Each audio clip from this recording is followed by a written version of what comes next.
Terakhir, ini contoh tentang yang dua loop. Nah, kalau tadi kan kotaknya satu, sini kotaknya ada dua ya. Sama ya tahapannya. Pertama kita menentukan arah loopnya. Arah loopnya di sini Ibu sesuai arah putaran jarum jam. Yang kedua menentukan arah arus. Supaya lebih gampang nanti tandanya, maka arah arusnya searah dengan arah loop. Jadi gini, kan arah loopnya gini, maka arah arusnya di sini panahnya ke sana untuk yang arus ini. Untuk yang titik tengahnya itu mengikuti arah loop yang kedua. Jadi di sini arah arusnya untuk yang R1 arahnya ke atas, untuk yang R3 arahnya seperti ini ya. Nah, tahapan yang ketiga itu membuat persamaan hukum 1 Kirchhoff. Hukum 1 Kirchhoff kan tadi bilang kalau jumlah arus listrik yang masuk dan yang keluar dari satu titik percabangan itu harus sama dengan. Maka di sini ada titik percabangan. Coba lihat panahnya. Di sini itu kan I2 ya, dekat hambatan 2. Ini itu I1. Di sini dekat hambatan 3, jadi I3. Coba lihat panahnya. Yang masuk ke titik percabangan itu kan ada I1 ditambah I2. Itu akan sama dengan I3 yang keluar dari titik percabangan. Ini persamaan hukum 1 Kirchhoff-nya. Lanjut, membuat persamaan hukum 2 Kirchhoff.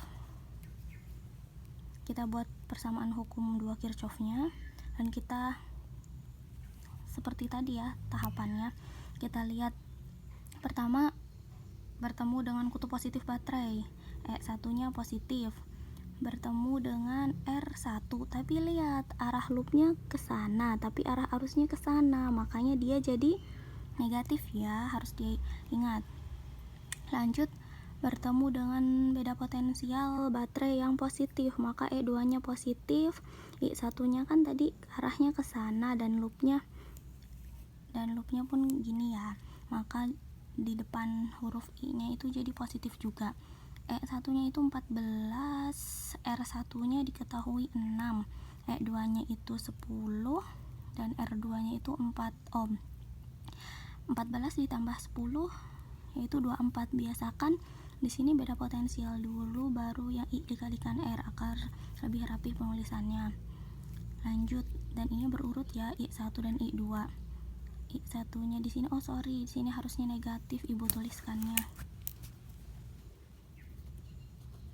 Negatif 6I1 ditambah 4I2 sehingga hasilnya minus 6I1 ditambah 4I2 sama dengan minus, pindah ke sana jadi minus 24.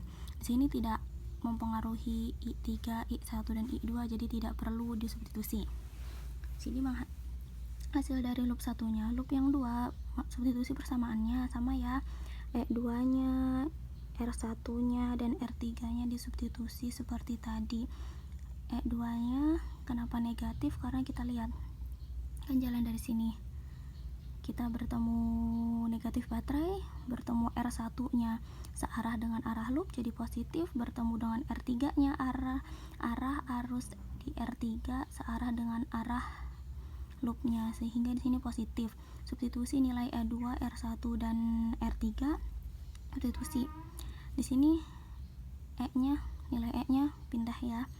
Dan di sini 6I1, 3I3, E2I3. Lanjut, karena tadi Ibu tuliskan I1 ditambah I2 sama dengan I3, maka nilai I3-nya ya dirubah menjadi I1 ditambah I2. Ini harus ingat ya. Sehingga 6I1 ditambah 2I2 sama dengan 8I1. 6I1 ditambah 2I1 itu sama dengan 8I1. Dan ditambah 2I2. Tambah 2I2 sama dengan 10. Nah, kita sudah menemukan dua persamaan seperti ini.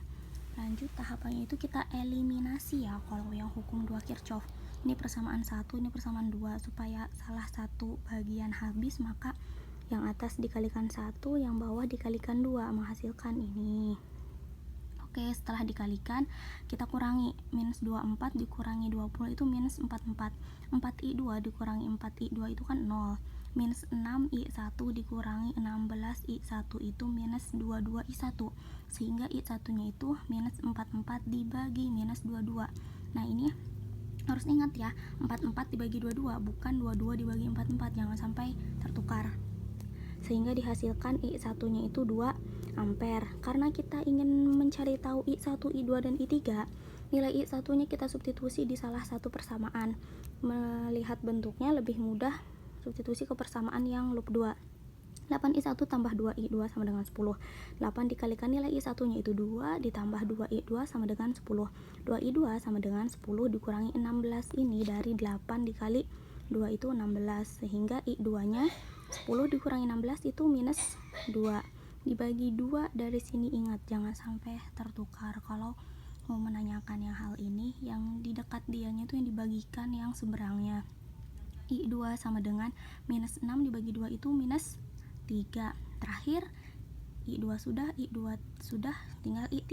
Kita substitusinya I3 boleh substitusi ke persamaan yang hukum 1 Kirchhoff tadi, yang menyatakan I1 tambah I2 sama dengan I3. I1 nya itu 2, I1 nya itu 2, I2 nya itu minus 3, dan I3 nya kita belum tahu, sehingga I3 nya itu 2 dikurangi 3 itu minus 1 ampere. Oke, cukup sekian ya tentang hukum Kirchhoff. Assalamualaikum warahmatullahi wabarakatuh.